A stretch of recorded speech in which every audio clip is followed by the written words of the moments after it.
امیر المومنین حضرت عمر فاروق رضی اللہ تعالیٰ عنہ کی عدالت عالیہ میں ایک مقدمہ پیش ہوا۔ دو خوبصورت نوجوان ایک نوجوان کو پکڑ کر حاضر ہوئے اور فریاد کی، اے امیر المومنین، اس نوجوان نے ہمارے بوڑھے باپ کو قتل کر دیا ہے، اس ظالم قاتل سے ہمارا حق دلوائیے۔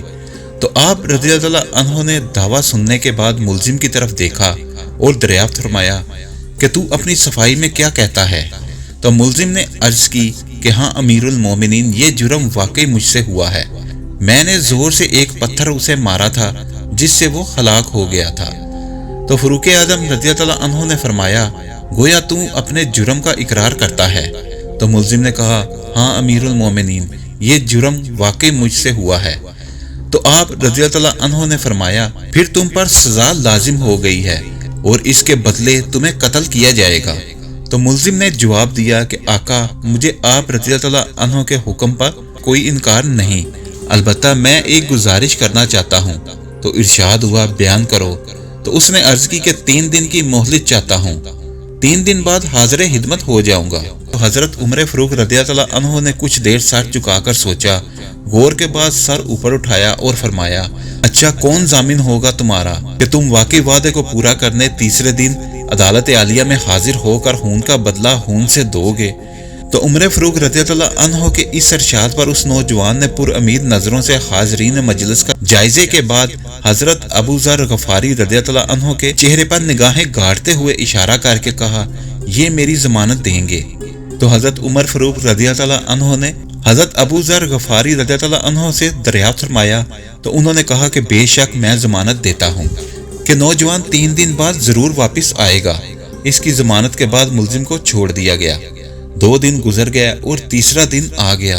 سب صحابہ اور مشیران خلافت دربار میں جمع ہوئے، دونوں مدعی بھی آ گئے۔ تو حضرت ابو ذر غفاری رضی اللہ عنہ بھی آ گئے اور ملزم کا بے قراری سے انتظار ہونے لگا۔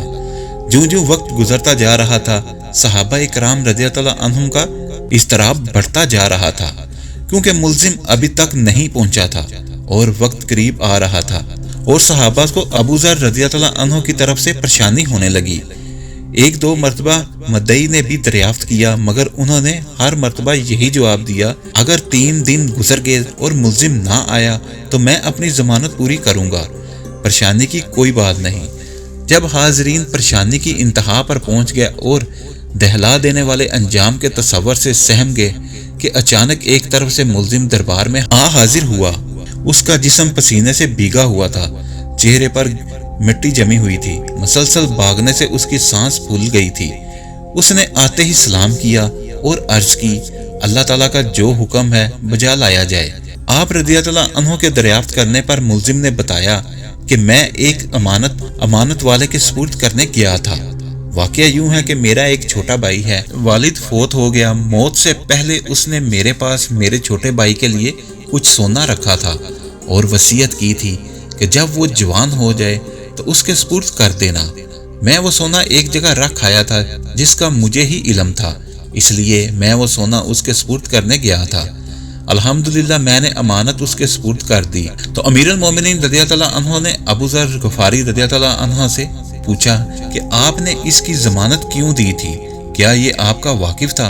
انہوں نے جواب دیا کہ میرا اس سے کوئی تعلق نہ تھا، صرف بات یہ تھی کہ جب اس نے پر امید نگاہوں سے میری طرف دیکھا تو مجھے خیال آیا کہ اگر بھرے مجمع میں بھی میں اس کی ضمانت نہ دوں تو کل قیامت کے دن رب العزت کے سامنے شرمندہ ہونا پڑے گا کہ اتنے آدمیوں میں کوئی بھی اس کا ضامن نہ بن سکا، اس لیے میں نے اس کی ضمانت دی تھی، حالانکہ میں اسے بالکل نہ جانتا تھا اور نہ مجھے یہ معلوم ہے کہ یہ کہاں رہتا ہے۔